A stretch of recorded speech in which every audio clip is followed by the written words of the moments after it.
வணக்கம் கண்ணுகளா, நீங்கள் எப்படி இருக்கீங்க? நான் ரொம்ப நல்லா இருக்குங்கண்ணே. இன்றைக்கி வந்து முழு கோதுமை வச்சு போண்டா செய்யலாங்கண்ணே. அது எப்படி செய்யறதுன்னு பார்க்கலாம் வாங்க வீடியோக்குள்ளே. போண்டாவுக்கு ஒரு பவுல் எடுத்துக்கலாம். இதில் ஒரு கப்பு கோதுமை எடுத்துக்கலாம். முழு கோதுமை நல்லா கழுவிட்டு வந்துடலாம். பாருங்கண்ணே, ஒரு தட்டு போட்டு மூடி வச்சிருந்தேன். ஊற விட்டு பார்க்கலாம். பாருங்கண்ணே, கோதுமை நல்லா ஊறிடுச்சு. இப்போது ஒரு மிக்ஸி ஜார் எடுத்துக்கலாம். மிக்ஸி ஜார் எடுத்துக்கலாம். அதில் அந்த கோதுமை போட்டு அரைச்சிக்கலாம். 3 பச்சை மிளகாய், கொஞ்சோண்டு கருவேப்பிலை, உப்பு, கல்லுப்பு தாங்கன்னு கொஞ்சம் தேவையான அளவு போட்டுக்கலாம். இப்போ எல்லாம் அரைச்சிட்டு வந்துடலாம். பாருங்கன்னு, இந்த பக்குவத்துக்கு மாவு அரைச்சிட்டு வந்தாச்சு. இப்போது சின்ன வெங்காயம் 100 கிராம்னு நல்லா பொடியாக அரிஞ்சு வச்சுருக்கேன். அதை உள்ளே போட்டுக்கலாம். அடுத்தது 2 ஸ்பூன் அரிசி மாவு,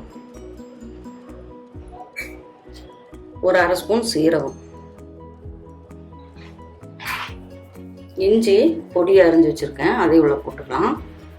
அடுத்தது கொத்தமல்லி தழை ஒரு கைப்பிடி அளவு போட்டுக்கலாம். கருவேப்பிலை ரெண்டையுமே பொடியாக அரிஞ்சிருக்குங்கன்னு 2ம் போட்டு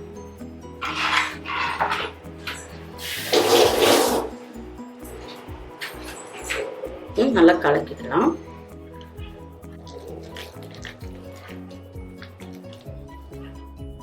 கொஞ்சோண்டு பெருங்காயங்கண்ணே, அது கூட ஒரு சின்ன அளவு சமையல் சோடா நல்லா கலக்கிக்கலாம். பாருங்கண்ணே, எண்ணெய் சூடாயிருச்சு. சின்ன சின்னதாக போடுங்க.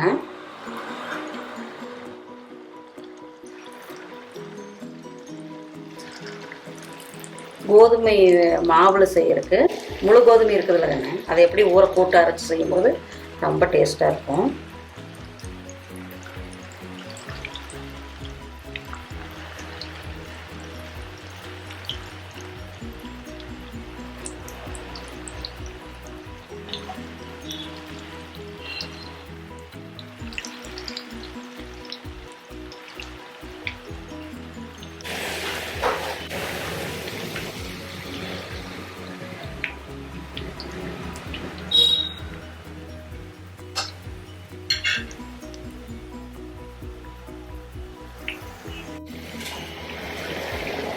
பாருங்கண்ணே, ரெடி ஆயிடுச்சு.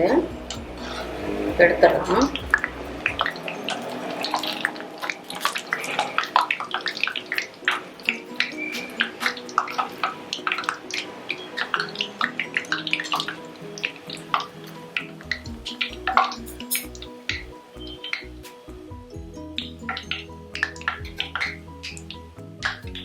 இந்த மாதிரி ஒரு ஹோல்ஸ் வச்ச குண்டால போட்டுக்கலாம்.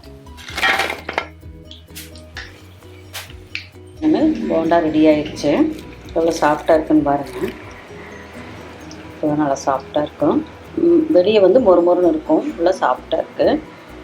நீங்களும் வீட்டில் ட்ரை பண்ணி பாருங்கள். லைக் பண்ணுங்கள், ஷேர் பண்ணுங்கள், கமெண்ட் பண்ணுங்கள், சப்ஸ்கிரைப் பண்ணுங்கப்பா. பாய்.